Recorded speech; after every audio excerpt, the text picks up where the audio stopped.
What's up? I'm Dan Random, and today I need to change the wheel bearings on this 2002 Honda Accord.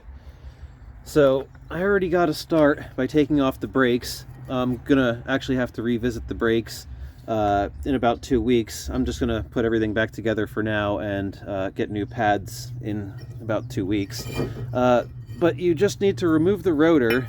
Oftentimes rotors come with screws in these holes, and I would suggest if you have a gun to use that, press firmly and take them out that way, because it's often near impossible to get out by hand. So once the brakes and rotor are removed, you just need to pull off this dust cap.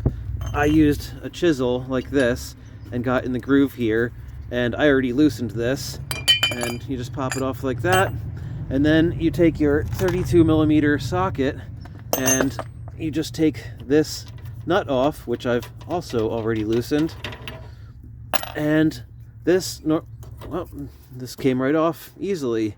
I actually already did the other side, and this part in here stuck to this.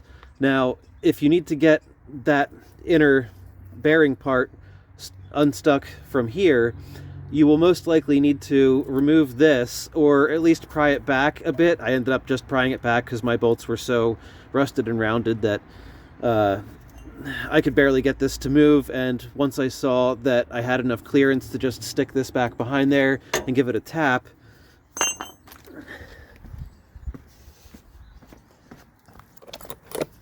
this part here came out, and then I was able to slide this down and get this all the way off.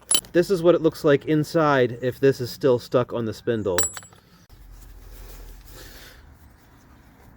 Now, I put a little bit of grease on the spindle, and then I wiped it all clean so that the new wheel bearing will go on easier.